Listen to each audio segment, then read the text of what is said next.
Halo semuanya, akhirnya gue kembali setelah sebulan lebih menghilang. Sekarang gue balik dengan tema dan konsep yang lebih baru. Dan di konten yang gue belum tahu namanya ini, gue bakal membahas 3 berita terpanas selama seminggu ke belakang. Anyway, bantu gue buat cariin nama buat konten ini karena sampai sekarang gue masih belum menemu nama yang srek untuk konten ini. Jadi ya daripada nunggu lama-lama, kenapa nggak kita langsung aja bikin kontennya dulu. Jadi 3 berita yang akan gue bawakan itu adalah 1. Kasus dugaan pelecehan BEM UNY yang ternyata hoax. 2. Fatwa MUI boykot produk Israel. Dan yang ketiga, promotor konser Coldplay yang kena kritik. Oke, langsung aja kita masuk ke berita pertama. 1. Kasus dugaan pelecehan BEM UNY yang ternyata hoax. Oke, kita akan mulai dari kronologi kasus ini. Ini gue baca dari artikel Detik Jogja. Jadi kasus ini bermula dari media sosial X aka Twitter pada Jumat 10 November 2023. Banyak akun yang membicarakan isu pelecehan seksual terhadap mahasiswa di kampus UNY. Seorang pengurus BEM UNY dilaporkan melakukan pelecehan seksual pada mahasiswa baru. Kabar ini viral di akun media sosial X @UNY-MFS. MFS ini manifest ya. Tetapi postingan terkait kini sudah dihapus. Dalam postingan akun media sosial X tersebut, pelecehan diduga dilakukan oleh seorang anggota BEM FMIPA UNY. Postingan tersebut juga melampirkan foto tangkapan layar dari chat WhatsApp. Saat dimintai konfirmasi soal kabar dugaan pelecehan seksual yang diduga dilakukan oleh pengurus BEM FMIPA UNY, Wakil Dekan Bidang Perencanaan, Keuangan, dan Sumber Daya FMIPA UNY, Ali Mahmudi, menyatakan pihaknya juga sedang mengumpulkan informasi. Kemudian pada hari Minggu 12 November, BEM FMIPA UNY yang selanjutnya kita akan sebut sebagai BEM, itu merespon soal isu salah satu pengurusnya yang dituduh melakukan pelecehan seksual. BEM pun membekukan status dari yang bersangkutan. Lalu pada hari Seninnya, Polda Daerah Istimewa Yogyakarta turun tangan untuk mengungkap fakta terkait dugaan pelecehan seksual di BEM FMIPA UNY. Polisi pun menangkap pelaku penyebar hoax. Tersangka inisial RAN, 19 tahun, mahasiswa. Kata Direskrimum Polda DIY Kombes Idam Mahdi saat rilis kasus di Mapolda DIY Senin 13 November. Penangkapan tersangka, lanjut Idam, bermula dari laporan korban berinisial MF pada 12 November lalu. MF adalah yang dituduh melakukan pelecehan seksual. Polisi kemudian melakukan pemeriksaan dan menemukan akun medsos X yang merupakan pengunggah pertama informasi itu. Di dalam barang bukti yang kami sita yaitu ada tulisan konten yang memang sama dan kemudian akun X atas akun itu untuk mengirimkan postingan tersebut berada dalam HP milik terlapor. Kami juga memeriksa barang bukti HP. Kami mendapat email yang tertaup akun X dengan daftar tulisan WA dari terlapor yang diunggah pada akun @UNY-MFS. Adapun pelaku RAN dan korban MF teman satu fakultas di FMIPA UNY. Dia diduga melakukan perbuatan itu karena sakit hati. Di artikel lainnya, Idam juga bilang bahwa rasa sakit hati tersangka kepada korban berlanjut saat RAN menjadi panitia sebuah event di kampus. RAN tidak terima ditegur oleh MF via WhatsApp. Doni selaku ketua BEM juga bilang pelaku dan korban sebelumnya sempat tergabung dalam satu kepanitiaan acara di Fakultas MIPA. Saat itu MF berlaku sebagai ketua dan menegur RAN yang saat itu merupakan anggota. RAN yang sakit hati kemudian berniat memfitnah MF supaya MF dikeluarkan dari BEM. Kasus ini sempat viral dan jadi sorotan netizen. Terungkapnya dugaan pelecehan yang ternyata hoax ini membuat netizen bersepakat untuk menyebut ini adalah kasus Audrey 2.0. Di beberapa postingan Instagram ketika sebelum diketahui hoax, banyak netizen yang menghujat habis si MF ini. Ada yang bilang kampus harusnya langsung DO lah, diarah keliling kota lah, minta spill IG mau silaturahmi, blacklist biar nggak diterima kerja dimanapun. Pokoknya semua hujatan dan caci maki langsung tertuju ke si MF ini. Bahkan ketika dirinya melakukan klarifikasi dengan bilang kalau dia tidak pernah melakukan kekerasan seksual. Mohon dukungan support semua dan ikut mengklarifikasi bahwa Adinda Rezi bukanlah pelaku yang seperti diviralkan pada hari kemarin. Masih banyak orang yang tidak percaya dan menganggap kalau kampus malah melindungi si pelaku. Dan sebelumnya, polisi sebenarnya sudah menunggu laporan dari terduga korban terkait kasus ini. Namun ternyata si terduga korban tak kunjung datang untuk melapor. Kalinya ada yang melapor justru si MF ini yang bilang kalau dirinya difitnah. Sampai akhirnya polisi pun menyelidiki kasus ini dan terungkap kalau ini ternyata hoax. Ada 2 hal yang mau gue sorot dari kasus ini. Pertama adalah kita sebagai netizen mestinya lebih sabar ketika mendapat kabar, berita, atau informasi. Apalagi kalau berita itu masih sepotong atau sepihak. Belum ada klarifikasi dari pihak lain dan belum diselidiki lebih lanjut. Jangan sampai kita salah caci maki orang. Apa ini membuktikan kalau netizen Indonesia itu minim literasi, SDM rendah, kurang kritis? Enggak juga. Kita itu kurang mau sabar. Tunggulah dulu sehari, 2 hari, tunggu ada klarifikasi dari pihak lain, tunggu ada penyelidikan. Pokoknya sabar dan tunggu aja sampai semua informasinya itu sudah komplit. Sampai semua kepingan puzzle-nya itu udah disatuin, sampai ada kesimpulan akhir, baru kita kasih komentar. Tapi kan Bang, gimana kalau ternyata kasusnya itu bener? Nanti kalau netizen diem aja malah nggak viral. Dan kalau nggak viral, malah kasusnya nggak diusut. Nah, inilah poin kedua gue. Jangan sampai kasus hoax ini membuat kita jadi antipati sama orang yang mengaku korban.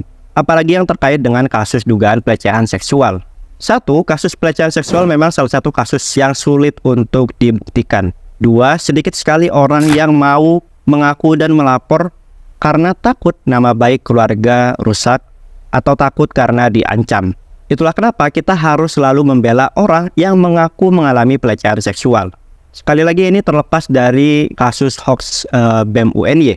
Tapi memang aturannya demikian. Kalau ada yang mengaku korban, terlepas dari apakah tuduhan itu benar atau salah, kita harus mendukung korban terlebih dahulu.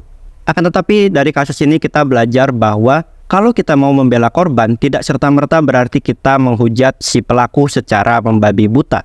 Cukup beri dukungan aja misalnya dengan komen kami bersamamu Mbak atau Mas kalau korbannya ternyata laki-laki.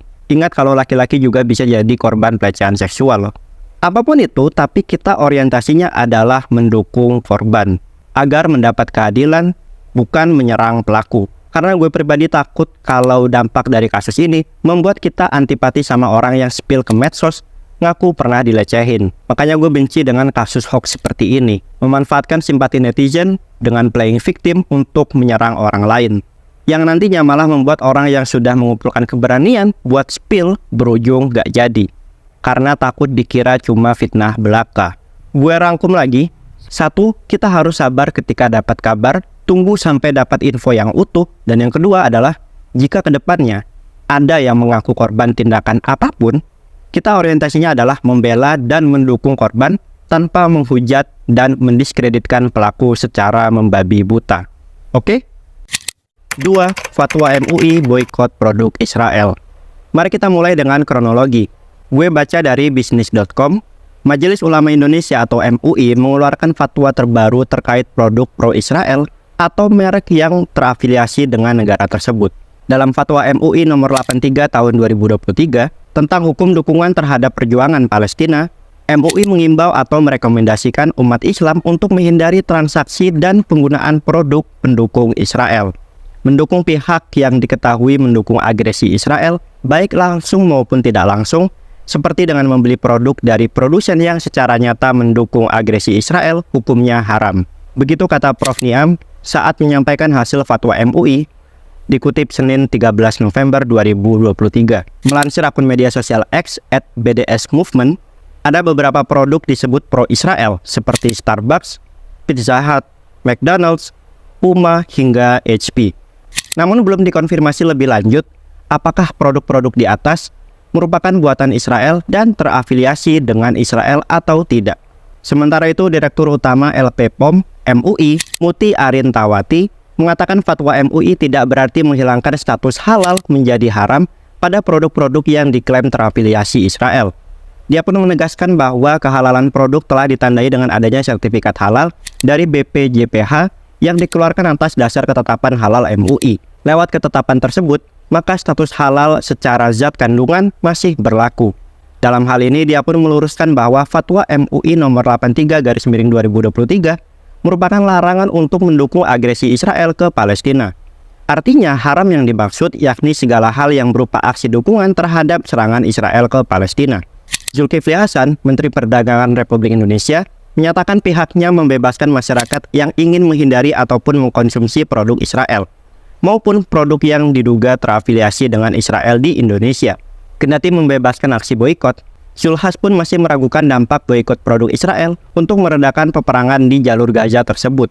Menilik dampak fatwa haram MUI, ekonom dari Universitas Indonesia, Nina Sapti Triaswati belum melihat efek langsung yang besar hingga ke daerah. Namun jika kesadaran masyarakat semakin luas, maka bisa berdampak lebih besar. Yang saya lihat di sini tahap pertamanya apakah sosialisasinya sampai dari kota ke desa gitu ya. Masyarakat tidak begitu paham yang mana yang jelas gitu. Yang jelas kalau di perkotaan adalah makanan. Tadi saya sebutkan gerainya misalnya tadi ada McDonald, ada Burger King, itu produk Amerika lah gitu ya. Ada KFC di situ. Nah, yang jadi konsep kan ini tidak dimakan orang desa begitu ya. Jadi hanya orang kota saja yang akan makan restoran mahal ini ya kan. Kalau itu saja tidak terjadi penurunan dari salesnya, penjualan, maka tidak akan dikhawatirkan adanya PHK gitu ya. Senada dengan Nina, ekonom Indef Rizal Taufikur Rahman mengungkapkan dampak fatwa MUI bisa berdampak ke ekonomi jika ada 4 hal yang terpenuhi. Hal ini terkait ketaatan masyarakat, sosialisasi, dan pengetahuan konsumen terhadap produk terafiliasi Israel hingga ada produk substitusi. Merespons seruan boikot McD Indonesia, PT Rexo National Food selaku pemegang waralaba McDonald's di Indonesia pun menyatakan bahwa operasional mereka berjalan independen dan tidak terafiliasi dengan keputusan McD dari negara lain, termasuk Israel. Manajemen Starbucks Indonesia membantah isu mengenai perusahaan yang diduga memberikan sumbangan atau dukungan finansial kepada Israel. Melalui pernyataan resminya, manajemen mengungkapkan bahwa baik Starbucks maupun mantan pemimpin presiden dan CEO perusahaan Howard Schultz tidak memberikan dukungan finansial kepada Israel dengan cara apapun. Lalu bagaimana dunia internasional, terutama negara-negara Arab, terkait boikot atau embargo Israel? Pada hari Sabtu 11 November, ada 5 negara Arab yang menolak usul dari Iran untuk mengembargo minyak ke Israel sebagai sanksi atas agresi yang mereka lakukan ke Gaza, Palestina. Kelimanya adalah Mesir, Qatar, Bahrain, Uni Emirat Arab, dan Yordania. Mereka kompak menolak usul Iran yang disampaikan dalam KTT Luar Biasa Liga Arab dan Organisasi Kerjasama Islam atau OKI di Riyadh, Arab Saudi. Sejumlah sumber menuturkan rencana boikot ekonomi terhadap Israel via embargo minyak tak bisa dilaksanakan karena ada keberatan oleh 5 dari 22 negara Liga Arab tersebut. Kemudian Menteri Investasi Arab Saudi Khalid Al-Falih mengatakan pihaknya tak berniat memakai minyak sebagai salah satu jalan menangani perang di Gaza. Ia meyakinkan sekutu Saudi yaitu Amerika Serikat dan negara barat lainnya bahwa mereka tidak akan menekan Israel melakukan gencatan senjata dengan ancaman menyetop aliran minyak. Di sisi lain, kantor berita Al Jazeera pernah memberitakan bahwa gerakan yang diinisiasi oleh BDS atau Boycott, Divestment and Sanctions dapat merugikan Israel hingga mencapai 11,5 miliar dolar per tahun. Ini berdasarkan laporan dari pemerintah Israel. Akan tetapi, menurut Brookings Institution yang berbasis di Washington, boikot yang dilakukan konsumen tidak akan berpengaruh besar terhadap Israel. Alasannya adalah 40% dari ekspor mereka adalah barang antara, yakni barang yang digunakan dalam proses produksi barang di tempat lain. Sekitar 50% ekspor Israel juga berupa barang diferensiasi, yaitu barang yang tidak dapat disubstitusi. Misalnya chip komputer khusus. Kendati demikian, data Bank Dunia menunjukkan penurunan tajam dalam ekspor barang setengah jadi di tahun 2014 sampai 2016. Mereka mengalami kerugian sekitar 6 miliar dolar. Pada periode yang sama, investasi asing naik menjadi sekitar 12 miliar dolar setelah turun menjadi 6 miliar dolar setelah serangan ke Gaza pada tahun 2014. Kemudian catatan dari Fox.com menunjukkan laporan Global Rand Corporation tahun 2015 memperkirakan produk domestik bruto Israel akan kehilangan 15 miliar akibat aksi boikot. Angka ini masih terlalu kecil dari PDB Israel yang mencapai 500 miliar dolar. BDS tanpa M ini sendiri menyebutkan bahwa boikot terhadap Israel secara efektif berdampak pada perusahaan-perusahaan yang berpartisipasi dalam penindasan yang dilakukan di tanah Palestina. Dalam versi BDS, aksi mereka menjadi faktor kunci untuk penurunan investasi asing ke Israel, yakni sebesar 46% pada 2014 dibanding 2013. Sebagai penutup, banyak pihak yang memang berharap dengan adanya aksi boikot ini, maka pemerintah Israel dan perusahaan-perusahaan yang berdagang di Israel maupun negara lain yang pro terhadap Israel dapat merubah sikapnya selama ini. Setidaknya aksi boikot dapat meningkatkan kesadaran terhadap kelakuan Israel ke Palestina. Meskipun kemungkinannya adalah tidak menghasilkan dampak ekonomi yang cukup besar dalam ekonomi Israel. Akan tetapi, tentunya masyarakat Indonesia ingin agar ada perubahan atas kondisi di Palestina saat ini. 3. Promotor konser Coldplay kena kritik.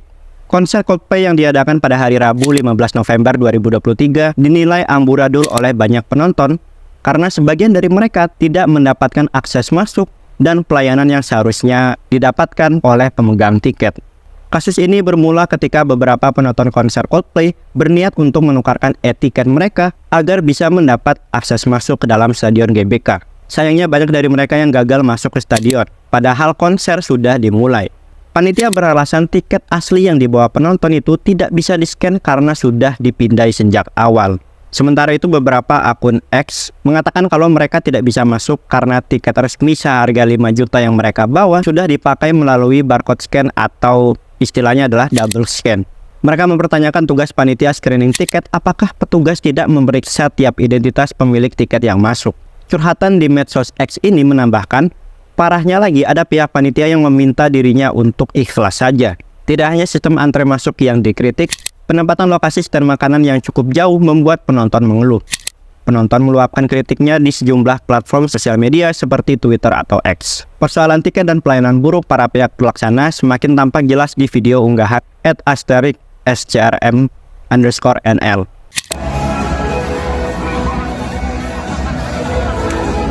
yang menampilkan banyak orang dari luar yang menurut sebagian penonton menggunakan gelang palsu, yang mana mereka berhasil menjebol penjagaan petugas dan masuk dalam venue konser melalui gate ultimate. Banyak penonton dalam konser Coldplay ini menduga adanya kong kali kong antara pihak panitia dengan kerabat mereka, sehingga menyebabkan distribusi gelang yang tidak tersalurkan pada tangan yang tepat. Mereka pun kini ramai-ramai berniat menyeret pihak promotor ke meja hijau. Informasi dari pihak Polres Metro Jakarta Pusat menyebutkan bahwa pihaknya menerima laporan adanya kasus penipuan 400 tiket Coldplay dengan total kerugian korban mencapai 1,3 miliar. Hingga kini, laporan para korban pun masih dihimpun oleh pihak Polres Metro Jakarta Pusat. Beberapa dari korban pun mengaku juga sudah melapor ke Polda Metro Jaya. Mungkin banyak yang bertanya kenapa gue masukin berita ini ke top 3 berita minggu ini. Masalah ini mungkin terkesan sepele, padahal enggak. Ini tuh konser internasional loh. Dari segi skalanya udah gede. Kedua, angka kerugiannya juga nggak kecil. Polda Metro Jakarta Pusat bilang kalau kerugian mencapai 1,3 miliar rupiah. Dan itu masih ada kemungkinan bisa nambah lagi. Dan jika kita ambil sudut pandang yang lebih luas, bukan cuma Coldplay yang konsernya belakangan bermasalah. Konser lain seperti Bring Me The Horizon juga sempat dibatalkan karena alasan keamanan. Artinya ada yang salah sama promotor atau penyelenggara acara di negara kita. Dan tanpa berusaha menutupi fakta bahwa penonton kita juga masih banyak yang belum teredukasi dengan baik. Masih sering terjadi terutama di daerah-daerah kalau ada konser yang berbayar dan pakai tiket, banyak yang memanfaatkan celah keamanan untuk masuk ke konser tanpa ngeluarin uang sepeser pun. Dan bukan tidak mungkin juga pakai sistem orang dalam. Selama ini kita merasa tidak ada masalah sama hal ini. Lagi pula paling berapa orang sih yang nggak bayar masuk konser? Sampai akhirnya kita tersadarkan di konser Coldplay kemarin. Kalian bayangin ada yang ngeluarin uang 5 juta bahkan sampai 11 juta demi beli tiket nonton Coldplay. Belum lagi yang harus datang dari luar kota Jakarta. Bahkan ada yang cerita di sosial media X kalau dia harus pulang pergi. Soalnya kantornya tidak memberikan izin cuti. Jadi dia ke GBK sore sampai di sana habis maghrib, lalu lanjut pulang setelah konser selesai. Betapa kecewa dan sakit hatinya dia saat ditolak masuk ke GBK atas sesuatu yang bukan kesalahan dia. Dampaknya orang-orang akan apatis dan malas untuk beli tiket konser di Indonesia. Mereka memilih bayar lebih mahal untuk nonton konser di negara tetangga saja, seperti Singapura dan Australia, yang dinilai dan sudah terbukti selalu sukses dan tertib menyelenggarakan acara konser. Dampak lebih luasnya adalah kita takut kalau band atau penyanyi luar negeri jadi mikir-mikir atau enggan bahkan buat ngadain konser di Indonesia. Padahal melalui konser dan acara seperti ini itu cukup untuk mendatangkan cuan buat perekonomian Indonesia. Senada dengan ini, sudah seharusnya pemerintah mengambil tindakan supaya kejadian serupa tak terjadi lagi. Selain urusan ekonomi, ini juga terkait reputasi. Tentu kita nggak mau negara kita mendapat sentimen negatif dari band atau penyanyi luar negeri. Dan terakhir kita berharap semoga mereka yang sudah merugi sekian juta untuk beli tiket Coldplay, tapi tidak bisa nonton, mendapatkan keadilan dan ganti rugi yang sesuai. Sebagai penutup, gue mau bilang kalau konten ini gue buat salah satunya adalah untuk meningkatkan awareness kita terkait berita di sekitar. Dan tentu gue bukan satu-satunya corong buat kalian tonton atau dengarkan. Informasi atau berita yang gue sampaikan wajib buat kalian cek lagi karena bisa aja gue keliru. Anyway, gue udah taruh semua referensi beritanya di link di deskripsi di bawah. Silahkan untuk dicek. Atau bisa juga gue kurang update. Sebagai informasi aja, gue rekam ini tuh di hari Jumat dan di hari Sabtu. Kita tahu berita itu bergulir begitu cepat. Setiap jam akan selalu ada informasi tambahan yang baru. Dan tentu aja gue tidak bisa mengcover semua itu. Selain itu, konten ini juga bagian dari semangat untuk belajar dari apapun. Salah satunya adalah berita yang tersebar di media sosial. Sekian untuk video kali ini, gue Muhammad Farhan. Sampai jumpa di konten selanjutnya.